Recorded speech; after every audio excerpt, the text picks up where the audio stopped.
Je remercie le représentant du Vietnam pour sa déclaration et je donne à présent la parole au représentant de l'Indonésie.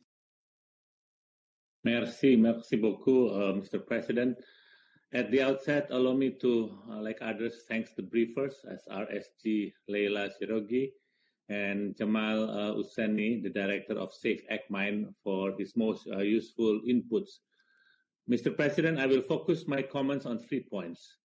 But before I begin, allow me, first of all, to thank the SRSG, the United Nations system, and members of the Council for the support and the kind words of sympathy for the fallen Indonesian peacekeeper in MONUSCO.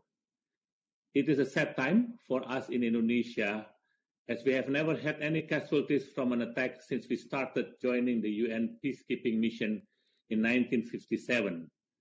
We have contributed more than 44,800 troops in the course of 63 years of services to the United Nations, and this is the first fatalities due to an attack.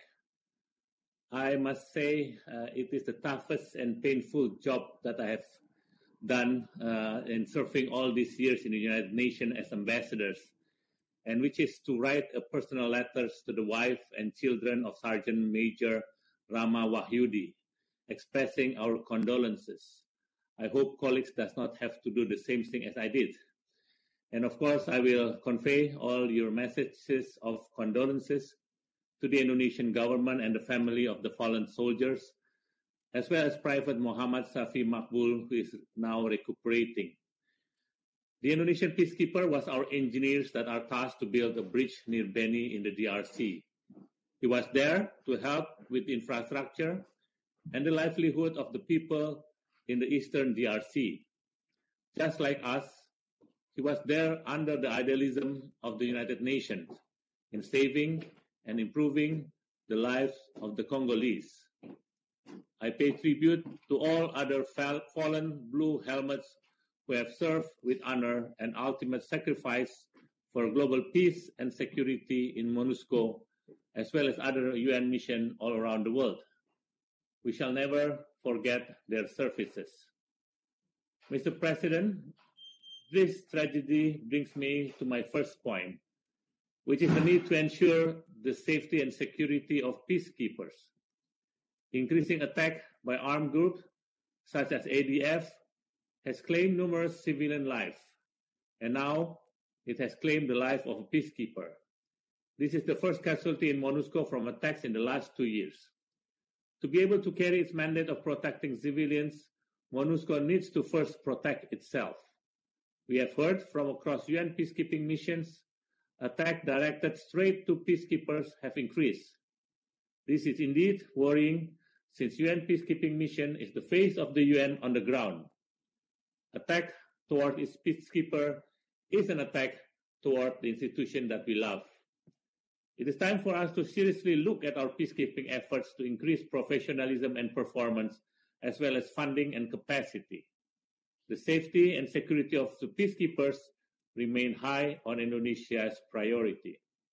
We will continue our efforts in saving life and protecting civilians through community engagement, winning their hearts and minds to build trust. Such engagement have helped the mission's DDR process in the DRC, including facilitating the surrender of more than 300 former combatants and more than 50 weapons. But much more needs to be done. There are still many armed militias on the ground.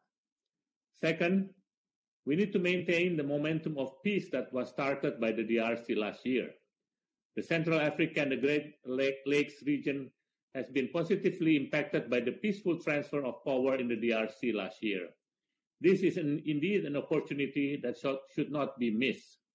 We call for all partners to utilize this momentum in strengthening their support and assistance to the DRC. Nevertheless, hearing what Leila just now briefed us, we are deeply concerned on the increasing inter-community conflicts, proliferation of militias and armed groups, killing of civilians, and usage of hate speeches. We concur with Leila's assertion that efforts to desolidarize communities from militia is vital to address escalation of tensions. We condemn any attacks against innocent civilians. We need to enhance efforts to ensure that this DRC continue on a peaceful path and its people may experience peace, stability, and prosperity. To that end, we also recognize the role of neighbors and regional organizations to help maintain this peaceful climate, like many has mentioned just before me. The third point is that we need to increase humanitarian assistance in the country. We join the Secretary General in commending the Congolese government for taking swift and decisive action to limit the spread of the COVID-19 virus. Nevertheless, we also realize that its socioeconomic impact on the country complicates the efforts to address the political, developmental, and humanitarian challenges facing the country. The reemergence of the Ebola virus disease also presented the country with additional public health challenges. I join the call of the Secretary General for armed groups to lay down their weapons so that efforts to combat these public health challenges can continue unimpeded.